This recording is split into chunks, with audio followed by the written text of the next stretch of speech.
Jacques Doucet from the WAFB Sports Department coming into work today, where our top story we thought was LSU women's basketball playing host to #1 South Carolina tonight at the PMAC. But instead, we've got some big news involving LSU football and a former wide receiver of theirs, a Louisiana native as well. An arrest has been issued for former LSU football player Kayshon Boutte for charges related to online gaming, the WAFB team has learned. This was a investigation that was led by the Louisiana State Police Gaming Enforcement Division. Boutte is being charged with computer fraud, which is a felony, and a misdemeanor count of gaming prohibited for persons under 21. Now, we're being told that this felony is a lower level felony. So if he's convicted of that, it might only be probation. Boutte is expected to turn himself in at the East Baton Rouge Parish prison later today. While he was still a minor, Boutte is accused of creating a fraudulent online gaming account indicating that he was 21 years old or older, therefore legally allowed to gamble. He is also accused illegally gambling using the fraudulent account to place thousands of different bets, including some on LSU football. The wagers and payouts involve, quote, several $100,000, said one source familiar with the case. Now, we're being told that Boutte placed nearly 9,000 bets overall, and there were hundreds of thousands of dollars combined in the wages he made and the winnings. Some of the wagers were allegedly placed while he was still a player in 2022, and that is a very important detail, certainly. Boutte is now 21 years old. He's currently listed on the roster with the New England Patriots. He played in 5 games for the Patriots this past season. He's a native of New Iberia and graduated from Westgate High School. He spent 3 years with the LSU Tigers as a wide receiver. He appeared in 27 games, and he had 21 starts. Now, as soon as our story broke, Cody Worsham and LSU issued a statement on today's big news. In July of 2023, LSU was made aware of allegations regarding a former student athlete's improper conduct related to sports gambling while enrolled at the university. Since then, we have fully cooperated with all relevant authorities involved in the investigation and will continue to do so. We have no evidence that any other student athletes participated in these prohibited activities. And we are grateful for measures that detect. Have it, man. Street. What's going on, baby? What's up, bro? I'm good, man. I'm chilling. Listen, man. Shout out to everybody in the chat, man. You are on the corner of Hayes Street. We back in the States. Yesterday we were in Japan. Now we back at Times Square. Them boys about to break dance down there. So we back at Times Square in New York City, and we about to have a good time, man. We just having this is the corner of Hayes Street. I'm Coach Hayes, and that is D Street. D Street. D Street. D Street in the building. D Street. So, hey, man, we here, man. We got a lot to talk about, man. A lot going on, man. But let's just jump straight on into this, man. Kayshon Boutte, we all know, had that breakout year, man. He was the top thing. He decided to come back. Had that, I want to say it was 2020 year, man. He came back and didn't do so well. He kind of just had a big decline. There was a lot of talk. I remember, I don't know the exacts, but there was a lot of talk about his decline in play. Ended up still getting drafted with the Patriots. His first season with the Patriots. From there, man, what do you think about this, man? You hear this gambling. We've heard other players. Matter of fact, I think it was a Hurricane player that betted on something. Who was that betted? And it wasn't even his team. And they penalized him. I forgot what team it was. I think gambling that's one of them things, bro. Like elephants in the room where people don't like to talk about. That's going on a lot more than people want to talk about. But when you listen to these numbers, right? Where my LNV, where my mathematicians at, right? Listen to the numbers that they said. In almost a year, right? It was just a year. He placed over 9,000 bets. Some That bets boy waged owned it, over boy. Some bets wagering over $100,000. No, bro. Let me break something down to you. You know what I'm saying? I always talk about betting. I used to bet. I used to bet a lot years ago. I used to bet a lot years ago. Years ago, and then I started trading the stock market, and my appetite to bet just kind of went away because I started understanding money and taking risks and stuff like that. So now I just leisurely do it. I may do it, man, I don't know, once a month. 9,000 bets in almost a year, they said. It's only 365 days in a year. He was in college. That's a Wilt Chamberlain number. There was bets placed for $100,000 in college. Bro, think about what we're listening to here. Now, I don't want to speculate, right? But what this sounds bigger because he's not placing all those bets. I'm sorry.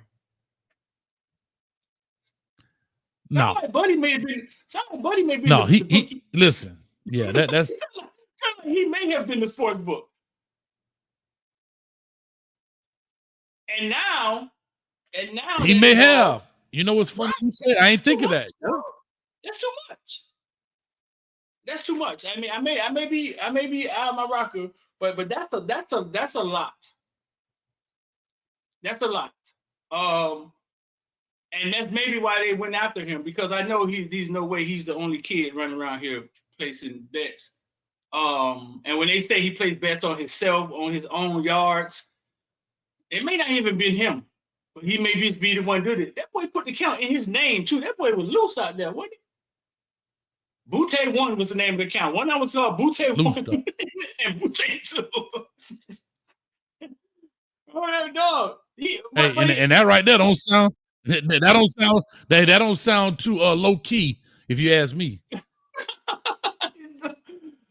Right. So after I started doing the numbers in my research, I was like, that's too many, dog. 9,000 bets in almost a year. It's like it's only 365 days in a year. You're throwing up. Well, you're betting on cricket. You're betting on beach volleyball. You're betting on.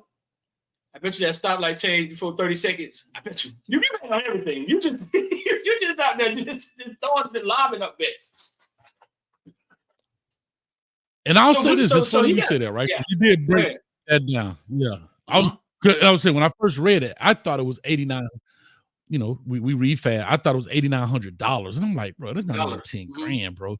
But then when I got dug into it, I'm like 8,900 bets, bro. Like you say, and you just brought up something I didn't think about. He might have been the book. He might have been the middleman to the bookie. He might have been taking the bets on the college campus. You know what I'm saying? Like he might have been the dude that you run the numbers to, and he just ran it through his account. And I'll just say this, leaving names out. I know a dude that used to know a dude that used to know a dude that did that. And some of the bets that he felt, like he ran numbers for a bookie. But some of the bets he felt that he knew were losers, that he had a high feeling that they were losers, he would front the money and not give it to the bookie. I don't think you should do that. It might lose your kneecaps. Of course. But of course. Right. So he would take that number, and if it lost, he would have to come up with his own money. But he would just keep the money to the side. So maybe that's what he was doing. I don't know, bro. I don't know. That's a lot of betting, bro. Somebody just said that's 27 bets a day. What? What? That's a lot, though. No, that's a lot. That's a lot. Hey, like I said, there's some Wilt Chamberlain numbers, dog. Them some think about it. So we were talking earlier. Hey, he got arrested. That's what it is. Remember we were trying to figure out what the issue was. He got arrested for it being illegal. You see what I'm saying? And I would think they would go after a bookie. I don't think they would go after a kid that's betting on Kentucky versus Gators. You feel what I'm saying? Yeah. I would think. And here's the funny thing: out of 9,000 bets, let's just call it 9,000 round number. He only betted on LSU 6 times, dog. That's not even a percent. I don't even know if that's a 0.5%. That's not even 1/4% of all the bets. Does that even make sense to you? Right. Yeah. Them probably wasn't even his 6 bets. Probably wasn't even his 6 bets. Because think about it. At least I'm gonna bet on him. I'm gonna bet every game. And they said he won up to $500,000 of the $500,000 that he deposited into an account. used some of that money to make bets, and then withdrew, whatever the case may be. I'm going to say this conspiracy theory because we got a couple of topics to talk about. I'm just going to be that guy to release the balloon and pop it and see what fall out. Wow. Are you ready? I'm ready. You ready? Let's go. Okay. Hold on. I want to make sure I'm correct. Hold on. Okay, so he gets drafted. He gets drafted to the Patriots. Okay. Mm-hmm. And he is paid. I want to make sure I'm stating stuff that I could see correctly. He was paid base salary $750,000, right? And I think he made like 800 something. His contract 24 is 915, 25 is 1 million, and 26 is 1.1. These are just round numbers. Okay. Here's his production in his first year. That boy had 2 catches for 19 yards. He had 1 catch in the Giants game for 8 yards and 1 catch in the Colts game for 11 yards. You know how I am. They just but coach just left. Bill Belichick just left. You think they're trying to get rid of him and not have to pay this dude out? I'm just saying. Get that money out. But it's dirty, dog. I'm just saying. Get that money out. He's making his own NIL deal, bro. Because now, I don't know NFL contracts like that. I didn't dig all deep. I'm just talking. I'm just throwing stuff against the wall. I'm just throwing it against the wall. And imagine, see what stick. So imagine they like, man, look here, we're gonna get this out here so we can get out this contract. This dude ain't producing. This dude got 2 catches for 19 yards, dog. As a rookie, should he have had more than that? I would hope so, bro. I mean, he was a 6th round pick, almost making him. He had a $4 million contract, 4-year, $4.something million contract. So you're making well more than league minimum. 6th round pick, signing bonus of like $50,000.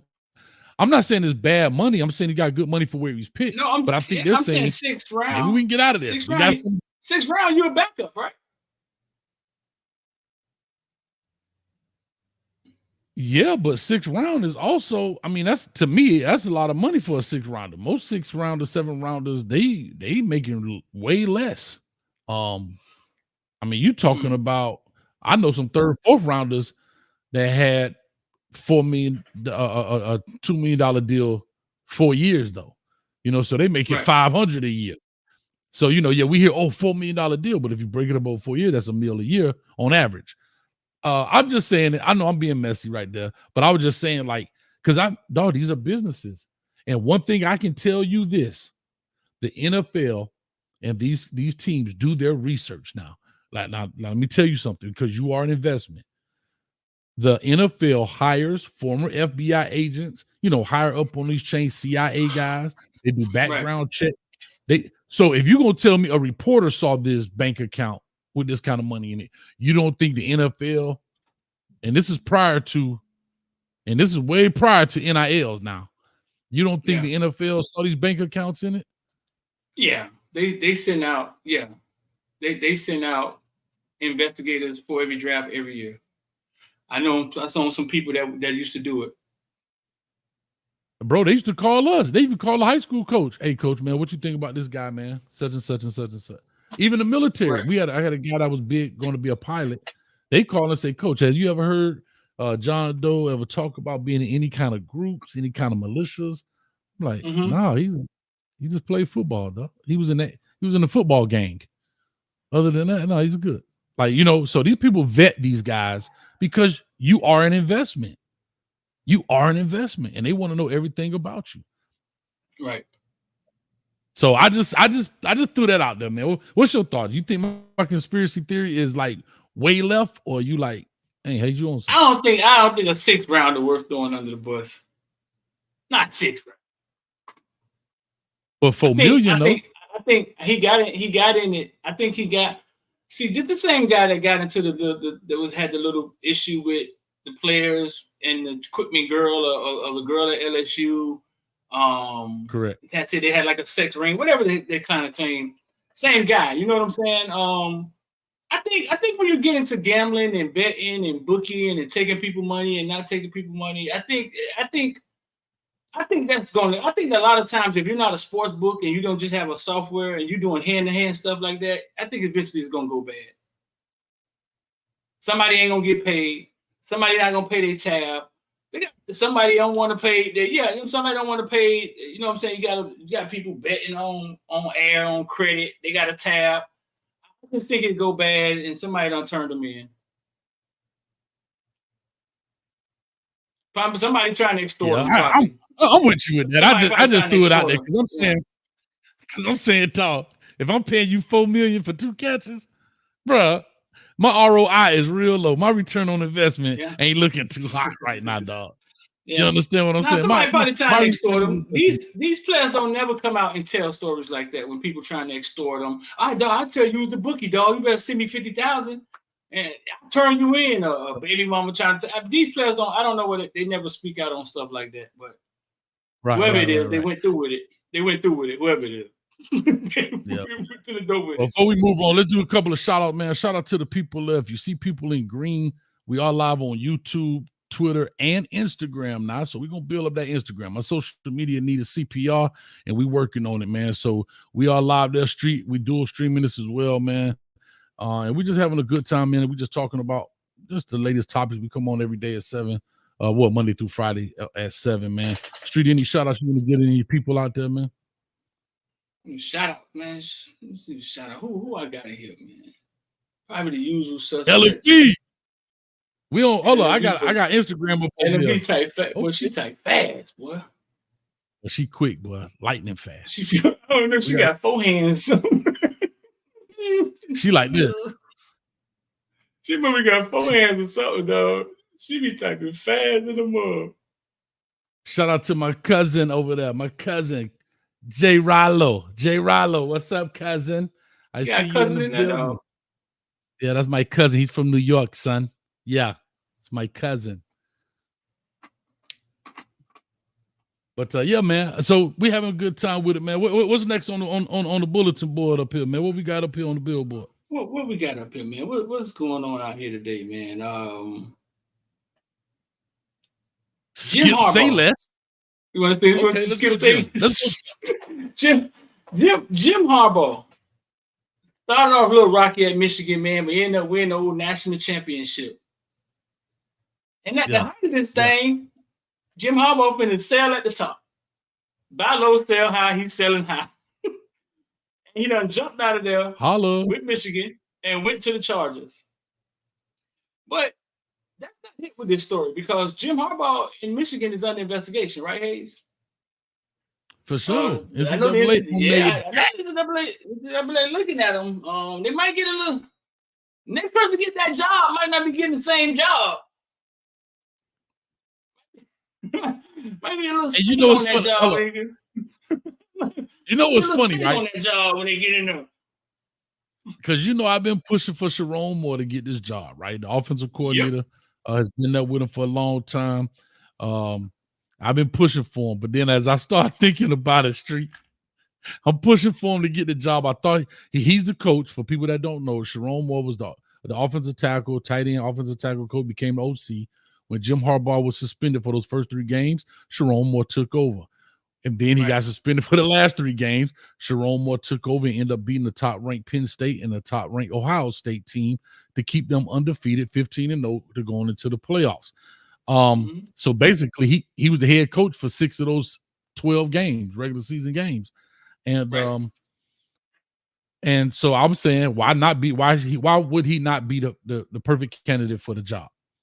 And then I said, he the perfect candidate for the job, not because of his coaching acumen. Right. Yes, he is. It's always puppets and it's always puppet masters. I hope to God it's not true, but history will repeat itself. I think the first thing come to mind is Pete Carroll, USC. Pete Carroll, USC. Pete Carroll said, I'm out of here. goes to the Seattle Seahawks. And USC is hit with sanction after sanction after sanction from the NCAA. Lane Kiffin gets the job, leaves Tennessee in the middle of the night. Lane Kiffin gets the job. They lied to Lane Kiffin about the sanctions, and he get buzzed across the head with, scholarship opportunities and a bunch of other stuff. You go research it. Right. And now I look at the parallel at Michigan, and I'm like, uh-oh. Jerome Moore might get this job. He still should get this job. Don't get me. But I think the NCAA is still digging. And if Michigan get hit with these sanctions, they don't penalize. They can't go backwards, so they penalize going forward. And whoever the next coach is has to inherit that problem. And so Jerome Moore gets this job. And what if he gets, 10 scholarships taken away, or he can't do the transfer portal? He can only get X amount. I mean, I don't know. I'm just speculating about what could happen. But whatever it is, it ain't going to be good for him as a first-time and first-year head coach.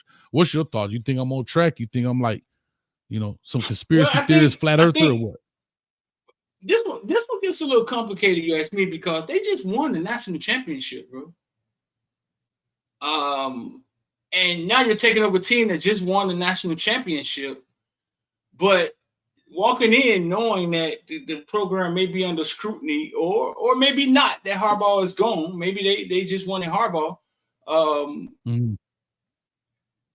The person that takes the job is the person that takes the job is going to have to know that this one may be a little rough, right? And usually that's somebody that probably wasn't going to get considered for the job, but usually they give it to the black guy. I mean, that's say it. In the NFL, that's how when teams used to be rebuilding, they would give it to the black guy. You know what I'm saying? And they didn't always get the best jobs. The Texans coach, remember the Dolphins coach who tried to call racism and all that, but so Brian Flores. Brian Flores, right? So I believe that he may be the candidate for the job now. Somebody in-house, somebody that probably could keep it together, right? As things may get a little players rough, like or him. if they right. He may be a candidate for the job, for those reasons. But you a coach. Like, would you want to start your coaching career, like head coaching career, in a situation like that? So I will tell people this: all jobs are not good jobs, but all opportunities are not the same. Okay. So if I was him, right? I would go in, and I'm not asking for a verbal whatever. I would love to hear what's coming down the pipe. I want to be a part. If I'm the hire guy, I want to see what's coming from the NCAA. I think I have a right to that because, one, I was a part of the staff. So I want to see what's a part of this investigation. Right. All this would be in my contract. This is what I would ask. These would be my ask. And I'm going to tell you why I say this. I would like to be able to see this because, again, it affects me directly. We're not talking about I want to hear what's going to happen because the soccer team, that's up to the soccer coach or the baseball coach. Second is I would want my buyout for the next. I would go do my research and find out, okay, what happened at USC? How long were those sanctions? Was it 2 years, 3 years, 4 years? Whatever that is, I would try to mimic and say, I want my buyout to kind of be a Jimbo Fisher type of deal. Now, people are going to be like, but dang, coach, you asking a lot without being proven. Yeah, whatever. Because there are some more proven coaches that won't take this job. So actually, Jerome Moore has some leverage. A more proven coach won't walk in this hallway right now knowing that it's dudes that then you could be hurt. So I say that to say I want my buyout that if you're going to fire me because we just went from winning the Natty to doggone we only winning 7 games, but because of these sanctions that are possibly coming, at least financially I'm protected. So if you want me fired, you're going to have to pay me to fire me because, again, I'm falling under somebody else's regime, the sanctions under somebody else's regime. That's what I would do. And that way I'm kind of protected, at least financially. You think he got that bargaining power?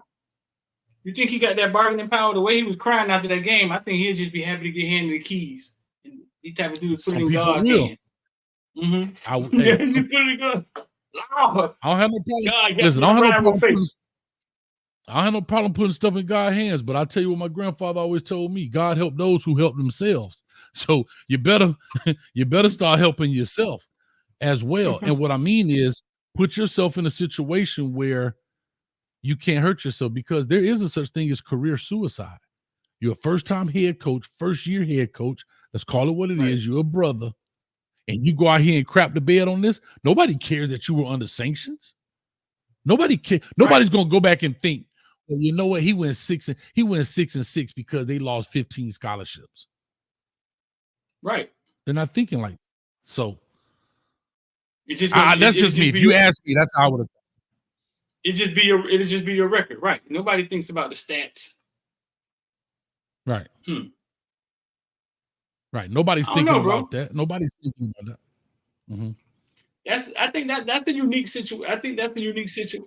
That's the unique situation, though. You ask me, because they just won a national championship, because how strong he's built it up, because they got the film, the cheating film system in place where you can record anybody game from the stands, and they already got the. I mean, I think, I don't know, dog. I don't know. That's kind of enticing, dog. They got that leverage going over there. They got Huddle Platinum going on over there. So, Huddle Chrome. They got Huddle Chrome going on. Spygate. Yeah. Dude up with the old 8mm like this. I gotta jump in back. Can you just play the audio? Go ahead. Oh yeah, I can play the audio, but I'll just say this that real quick. And to Jim Harbaugh, let's just talk about him quickly if you don't mind. Jim Harbaugh is leaving Michigan because he doesn't like the NCAA. I don't think he likes them. He's always been a guy who pushes the envelope. He was one of the very first coaches I heard about starting the kids being allowed to have at least one transfer. He just came out in the past couple of weeks talking about how the NCAA should be sharing some of this TV deal money in these colleges with these players. Mm-hmm. He's against the grain guy now. You know what I mean? He's a swim upstream type dude. You know, and the thing is, he always finds loopholes. You remember when he first got the job at Michigan, and they said it's kind of like remember when an album, for all y'all millennials out there, they used to sell CDs, just to let y'all know. And when an album dropped, and I remember we used to do this for Outkast and stuff when we was in college. An album dropped, let's say today is drops on the 26th. Mm-hmm. The record stores in the parking lot would be playing the music, and then they could sell it at midnight because it's technically the 26th. But it would be a party. And so Jim Harbaugh, in essence, kind of took that same rule and said, you can't go visit a kid until such and such date. And he showed up at his house at midnight.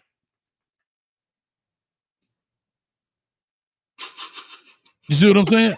Like, he went and had a sleepover at a kid's crib. Like, you know what I'm saying? He went and he dove off a swimming pool. He always pushes the envelope and finds the loophole in the thing. I think he's a very bright guy, a little quirky, but a very bright guy. And he tries to push the envelope and be the guy that keeps poking the NCAA, aka the Bear NCAA. But yeah, let me play what you got going on in the back. Wait, I got one for you too. Since we're telling Harbaugh stories, we got time. I got one for you too. Jim Harbaugh brought Michigan when Devin Bush just got there, brought Michigan to IMG facility to practice for like a week. IMG were the top recruits in the nation. He brought Michigan there to practice for a week. And when we interviewed him, I got the interview. Dang, we should have queued up the interview. I got the interview online. I saw it the other day. When we interviewed him, we asked him how did he accomplish that? Like, how was he able to do that?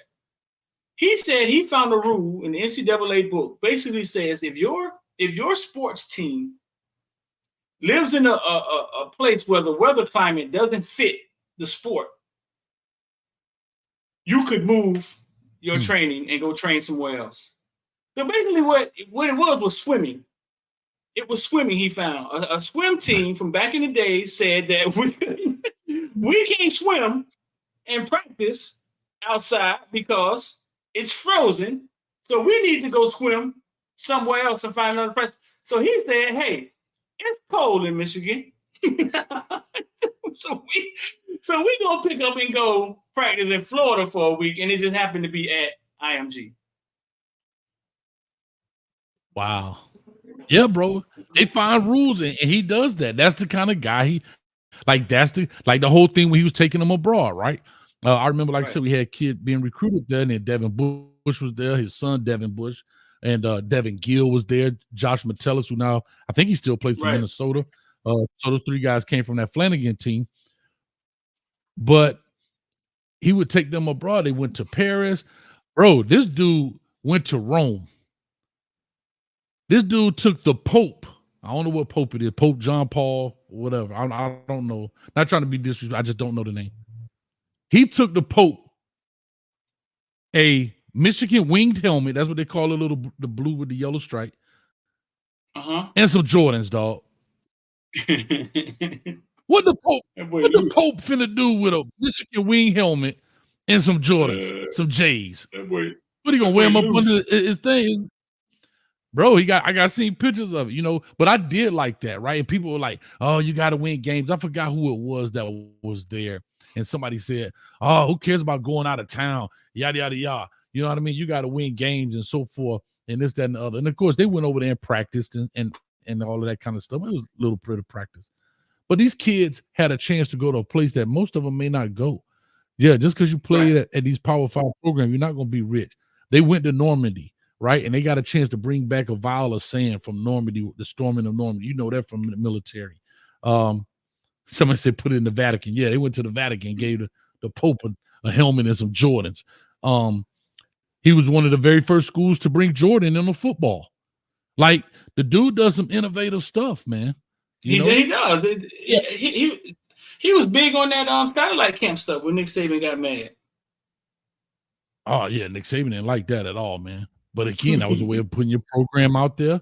That was a way of getting people to see it. You know what I mean? And so forth. And yeah, I mean, so, I'm with you, man. So what am I playing something? What am I doing? Well, I switched it out on you, huh? Oh, I don't know. Let's see. Yeah, go ahead and play that. Can you just play the sound? Go ahead and play the sound on that. Getting queued up. Just play the sound. All right, let me take this off the screen. Yeah, I would say just play the sound. Yeah. All right, let's see. Let me know if you guys can hear it. You have to play it. Huh? I got to hit play? Yeah, you have to play. Let me know if you guys have a thumbs up real quick if you can hear it. Did you click the audio button as well when you shared it? I can't hear anything. Let's see.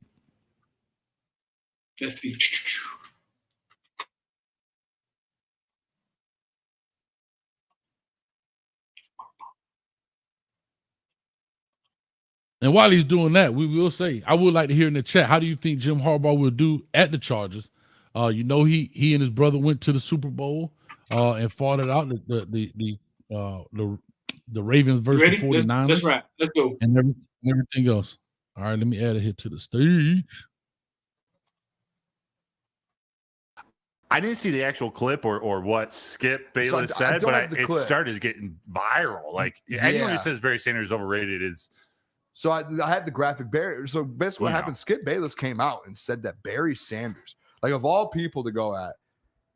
Was this before Jared Goff clapped at Skip? And I don't know. I don't know the timeline of it. All I know is I saw this and I was shocked. And Barry Sanders said, Skip Bayless thinks I'm overrated. I would not really worry about anything that guy says. Go Detroit. Barry Sanders responded. Skip Bayless is a clown, dude. Who we think better, Emmitt Smith? Come on now. That's probably what it is because he's a Cowboys guy. Miss me with that. Maybe. That's probably exactly what it is. I when you make comments like, I just want to see the explanation. Like, okay, you say Barry Sanders is overrated. Why? Like, what are you pulling from? All he has to say, all he can say, and still doesn't validate anything, is that he doesn't have a Super Bowl. Yeah. But like, I'm pretty sure 99% of any other person who knows. Okay, so we did catch some of the clip, and we know what Skip was saying, right? right? So basically, Skip Bayless said Barry Sanders was overrated, and I mean that's enough to say. That Barry Sanders was overrated, and he started talking about the things Barry didn't do. They didn't run him up the middle. They didn't run him on the goal line. Sometimes Barry would just take 7-yard losses, like often. You know what I'm saying? And basically he used that to just say Barry wasn't as good as people think he was. Hayes, what you think about that? 15,000 rushing yards. I think it's blasphemy. Yeah, I think it's blasphemy, dog. You're talking about a guy, and here's the problem. I've always said this: just because somebody says left, that doesn't mean they don't like right. Just because somebody says up, that doesn't mean they don't like down. And I say that to say, even if you thought Emmitt Smith was better, fine. Right. I'm not going to even do, but that doesn't mean that Barry Sanders is overrated. You get what I'm saying? You may like, you know what I'm saying? You may like Barry Sanders. I'm sorry, you may like Emmitt Smith more than you like Barry Sanders.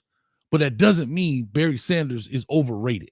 And that's where I have a problem. And then you come up with these real superficial things about why, but yet, like you just say, 15,000 yards. Right. No, he doesn't have a Super Bowl. I get it. But that doesn't mean you're overrated. That's just like me saying, I'm a Michael Jordan person. I believe Michael Jordan is the best basketball player. But that doesn't mean LeBron James is overrated. Right. Right. And the same thing, people who are LeBron fans, that doesn't mean that Michael Jordan is overrated. Now, if you come in here, you talk about Robert Horry because he got more rings, then we talking a different conversation. Right. When I'm just saying, man. I don't get it. Mm-hmm. This was early run and shoot, right? He was in the single back set, right? This was early, right? This was we weren't seeing 4 wides, 1 running back. This kind of stuff had just kind of started with San Francisco, right? Maybe in the late 80s. In the pros, they called it the run and shoot, but I think the offense started in the HBCU somewhere. I think it started somewhere else. 15,000 rushing yards. So first of all, he played for 11 years, 15,000 rushing yards, 99 touchdowns. He won the rushing title in 1990, 1994, 1996, 1997. One of the few players to have over 2,000 yards in the season. I think he did it twice. He averaged his career 11 years, 5 yards a carry in the NFL. His average. Went to 10 Pro Bowls. That's half the first down. I don't think any of that trumps how exciting it was to out watch of 11 years. Right. But I don't think any of that trumps. What are we talking about? I don't think any of that trumps how exciting it was to watch him on that sorry-ass Detroit Lions team play football. I think that was the more exciting. I agree. To sit down with a chance to watch him play, and they were sorry as hell, but to watch him play was the best part. And football is entertainment, and I think we forget this all the time. Skip Bayless just won. That was clickbait, bro.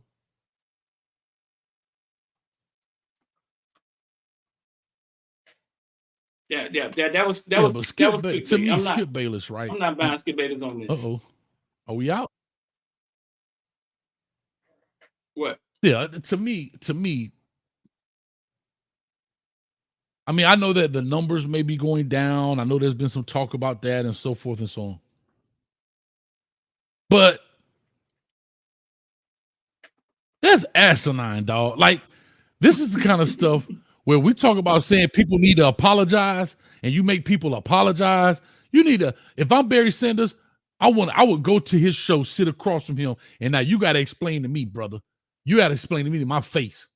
Now, you want some clicks and likes? Bring me on the show. Huh? Get your little Wayne chain, put your all black on, get you some Jordans, Wayne chain. and tell me to my face why you think I'm overrated. Sometimes people get on me, but sometimes you got to slap a dude across the face because they be on that foolishness, man. Sometimes you got to just give a dude one. Sorry, I'm getting out of control. I'm getting out of character. Yeah, I don't like that's stupid, bro.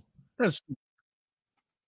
Yeah. When I heard it, the first thing I thought was clickbait. I mean, at the end of the day, man, Skip Bayless, all of this stuff is entertainment, and I think sometimes they'll go pretty far, really far, right? Even whether they believe it or not, because don't believe they believe everything they say. You know what I'm saying? I think sometimes they just go pretty far with far-fetched just to get their name trending, and they don't care if it's something as asinine as this. Now, some of the stuff he said is true. Those things are true about Barry Sanders. But he did run up the middle. It just never really looked like it. You know what I'm saying? He did run up the middle. It just never looked like it. And he would take losses. He would be done because he didn't have an offensive line. It just to me until now, and shout out to the coach. I forget his name, man. I know he was at the Dolphin, but until now, they've been bad so long. 1991, I was in 9th grade, bro. I'm 5 years from retiring from my job. I want y'all to hear the math on that. I was in 9th grade. In 91, when them boys went to the playoff, I'm 5 years from retiring from my job, Streeter. Sometimes the number just don't make sense. Sometimes you got to put things in life perspective, Streeter. Sometimes you have to say, wait a minute, this dude was popping zits the last time the Detroit Lions was worth anything. And now this dude is about to be popping retirement checks. I just want people to understand the difference in what sometimes you got to put context to time. Numbers just don't hit right. What are we talking about, dog? So you were talking about something. Joshua still said he wasn't even born. Oh man, dang, Josh. We've had four new franchises coming to the NFL. The Panthers, the Jaguars, the Texans, and what's the last one? I'm missing one.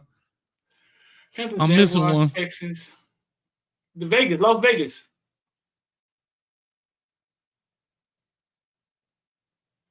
Was it Vegas? All right. Vegas, right? The Ravens. No. The Ravens? No, Ravens wasn't around. The Ravens wasn't around in 91. No. You're right. They wasn't around. They came later. No, not in 91. Yeah. So some of y'all wasn't even thought about. Huh? Some of y'all were amongst the millions, if you know what I'm saying. Amongst the Titans. Millions. Okay, the Titans. You know what I'm talking about. They were amongst the millions. That mean they weren't born. You know where they were at. Amongst the millions. I ain't never heard of it. I just made that up right now. They were amongst the millions, dog. You know what I'm talking about. And they beat the odds. Hey, and they beat the odds and made it here. You understand me? Anyway, you said I brought up something. I saw this on Twitter. I don't know where it came from or whatever. But go ahead, you set it up. I'll knock it off the tee. Go ahead. Yeah, you were saying that the Detroit Lions, basically, Barry Sanders, all them years never made it to the playoffs, I think, once. Right? I think one time. Dude said I was he made swimming, it to the coach. playoffs once. Anyway, go ahead. And you were saying that they should, if they were to make it to the Super Bowl, they should give him a contract, right? And let him get a carry. In the comment section, man. Let me know, sir. How y'all feel about that, man? I want y'all to make sure y'all hear that clear. If they get to the Super Bowl, give Barry Sanders a one-day contract. Let him get one carry. in the Super Bowl game. Just one carry. So he officially will be on the stat sheet. And that man get a ring. They do it in basketball. They did Michael Jordan, I think, when he retired. They gave him a 10-day or 1-day contract to the Bulls so you could retire as a Bull. I know it's a little different. But what y'all think? I think that'd be super innovative, dog. Super creative and a way to pay homage to a guy. And here's why I say that. I know it sounds crazy, but here's why I say that. Because Barry Sanders could have dipped at any time and he never did. Mm-hmm. Barry Sanders stayed there for 11 years and played for the Detroit Lions and never wavered, dog. True. He could have asked out of contracts. He could have went other places. He could have held out. He went in, professional, did his job, played. Never, I don't know how many games he missed. He played in 153 games and started 151 times. Woo! At running back in the NFL. At running back.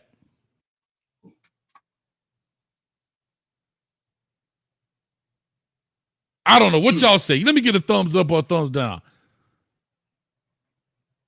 I don't even care if he get it and take a knee. Put him in Wildcat and let him take a knee. Get him in the game, dog. Get him in the game. Get him in the game, dog. There was some sad Am I years, tripping? dog.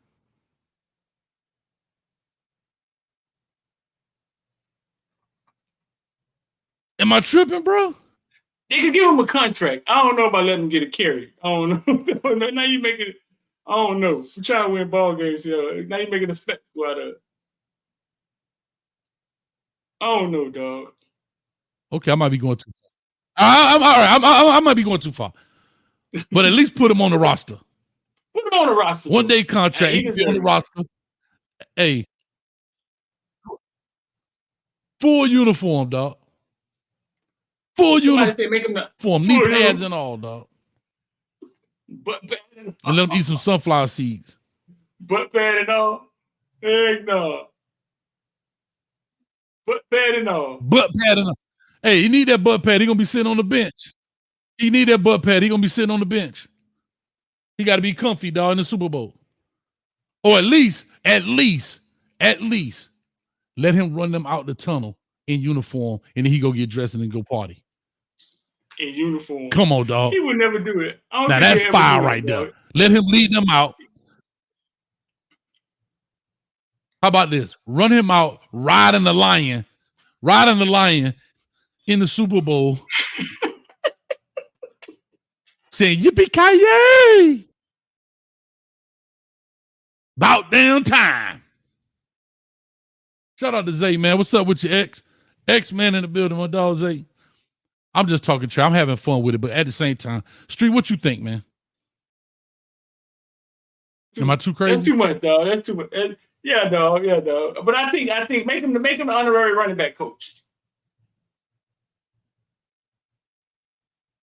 Because he still go down. I'll take that. Yeah, because he still goes down as like the most famous Detroit Lion ever, I think. You know what I'm saying? We still think of Detroit Lions, you know what I'm saying? You think of him as the most famous one. Yeah, make him honorary running back coach, dog. You got a dono down there. Yeah, I know I'm going extra, dog. I'm having fun, dog. I mean, look, we live on Instagram for the, I think, second time, but I figured it out.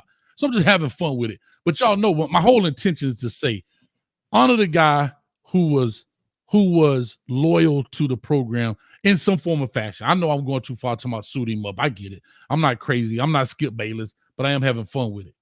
But I am saying this. Yeah. Go. Give him a 10-day contract or 1-day contract, however that works. However you can do it. So when you give him a ring, it's still honorary. I don't know, man. Look at Elmo. We got Elmo down there in Times Square. He tripping. He chilling. Tickle me, Elmo. I don't know. You got a dono, man. You got a dono up there. Go look at that dono. But I'm just saying. You got Elmo. Look at Elmo in Times Square, dog. Oh, got a dono right here. C-Dub in the building. Hold up. Got CW in the building. Let me cut this off. We got all type of stuff going on. Did I cut it off? Okay, there it is. CW. Oh, he old Howard Bison. I'm gonna leave that alone. For the $2, says Barry Sanders' son Nigel attended the real HU. No, he didn't go to Hampton. He went to Howard. The real HU is Hampton. He went to the fake one, but I get where you're coming from.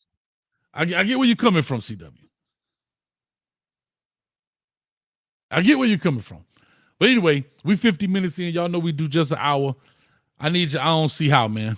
I need you. I don't see how. Talk to me. I don't see how.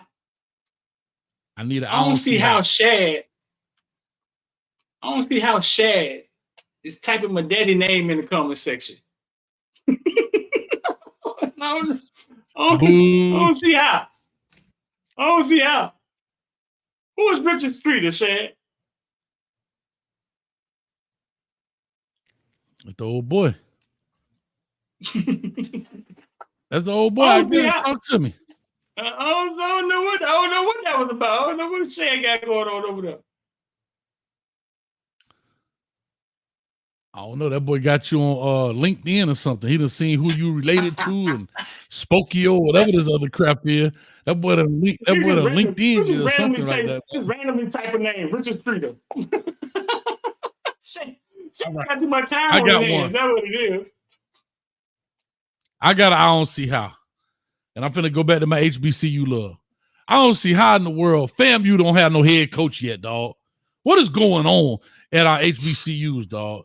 They are in a full uproar about the coach. They wanted your boy Billy Rowe from the crib. Then it was James Cozy. They were already on the staff. Then they doing a search. I don't see how we just can't get this stuff right. Why is it so hard for us at our HBCUs, man? What you think? It's taking too long? Their process is broken. They're doing emergency meetings. The committees come in. The alumni jumping in this thing now. The AD saying, I'm finna do a search committee. These people saying, hey, we want Billy Rowe. It's not that the fact it's taking long. It's the fact that it's complete and utter chaos, bro. Right. And it's like a power struggle. It's like the AD, she's saying, nah, I'm going to do it this way. Well, she the AD. I'm not saying she right or wrong. I'm just talking hierarchy. She's the AD. That's what y'all hired her for, to do these things. But the alumni saying, well, forget what she talking about. I want this dude. And then the former players talking about, nah, I don't want that dude. I want this. It's like, what, dog? I don't see how. Shad just threw me off. Say it again. I don't see how. Shad just threw me off over there, but I see what he was doing. I see what he was doing over there. I get what he was doing over there. I don't see how. The Richard and D, the D and Richard. Yeah, I get it. Right. I don't see how the Lakeland Dreadnoughts think they have a chance in the world to beat Miami Central at Trash Pile Stadium. This season coming up? Finally, Lakeland has found a bus that's going to take them out of Lakeland and travel to another powerhouse team in Florida and play them on the road. Finally. I don't know. We played Lakeland, man. Lakeland was rolling with Bill Castle and them boys, Chris Rainey and them. And you went there to play them. You went to them twice. To play them. Right. Twice. Yeah, right. 2 years in a row. Right. Mm-hmm. They would not, yes, everybody has to come to them. Northern went up there last year and beat them in that shootout. But now Central lost 2 games, lost to Northern, didn't make it to state. Now Lakeland comes out. Now Lakeland says, okay, we're gonna go play Central. But I tip my hat to them finally. They're leaving Lakeland. They're gonna leave Lakeland and go play somebody on the road. Well, you know, Bill Castle, he's an old school cat. He's not there anymore so far as the coach. And that whole thing, when they were bringing nothing but South Florida teams up. I forgot all the teams they brought up, but they brought Norland up that time, blah, blah, blah. And they were trying to go their record versus Dade County and Broward County is crazy, Hayes. Because the teams but they also weren't. So I'm going to tell you this. Yeah. We tried to play Lakeland. The year we won state, we wanted to play them. They wouldn't play us. After we graduated, all them boys, here they come. They want to play us. Apopka wanted to play us, and our AD, he goes for it. Well, we're going to pay for your food and your bus and all this stuff. Man, we basically broke even, dog. They gave us $5,000. Well, how much you think it costs for 2 buses and they're going to feed us? The local church fed us. They giving our kids, not a Cornish hen, people. I know what a Cornish hen is. They giving our kids from the hood a whole chicken right before the game. Not a Cornish hen, a whole, bruh. Them kids in there like, they slowing it down. And our kids were like, no, cut it in half, bro.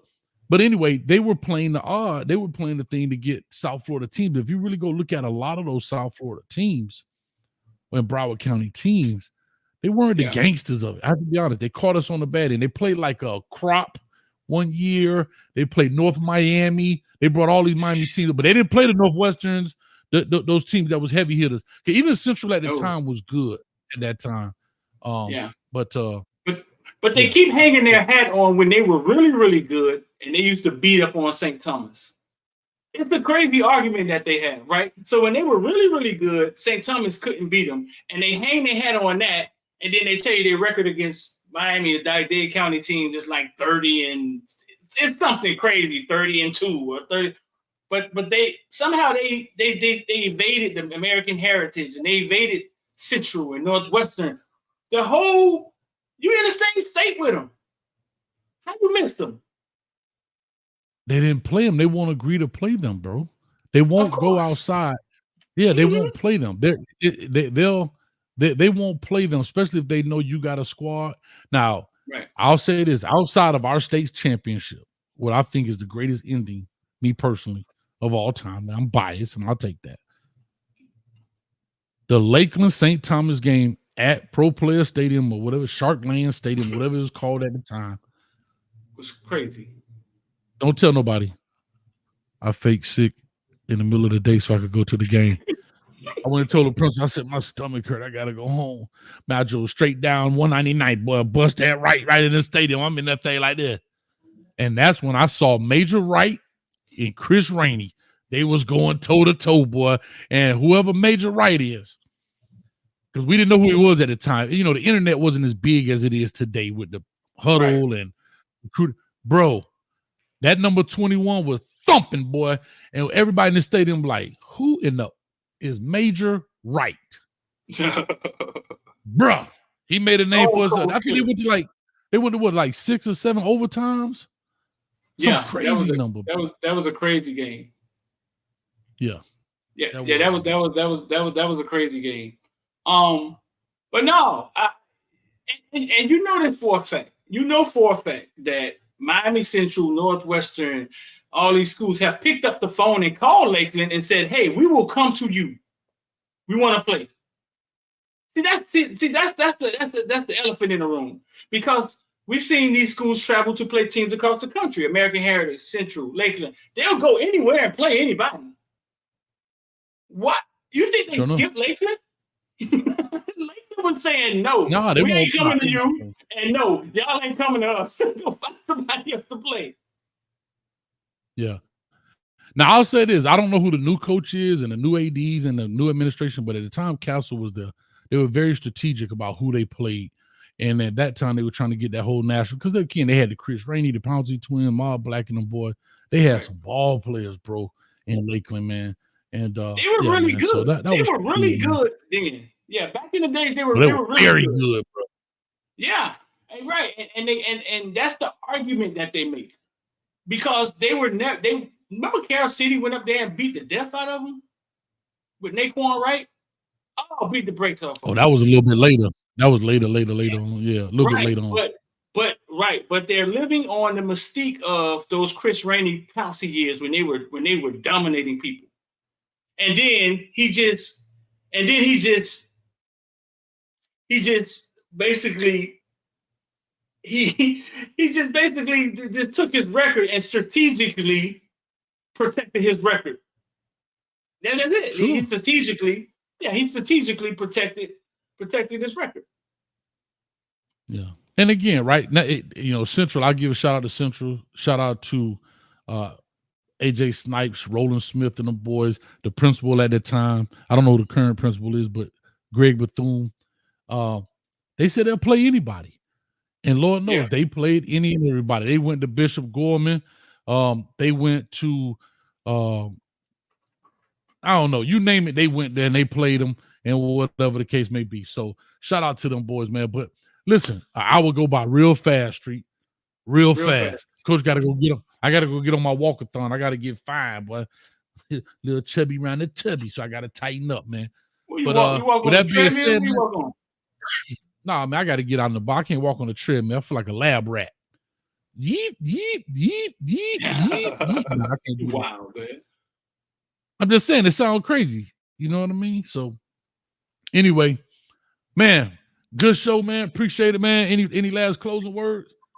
Instagram might kick us off here. No, man, we'll see y'all tomorrow, man. We'll see y'all tomorrow, man. We got something special coming y'all at the end of the week.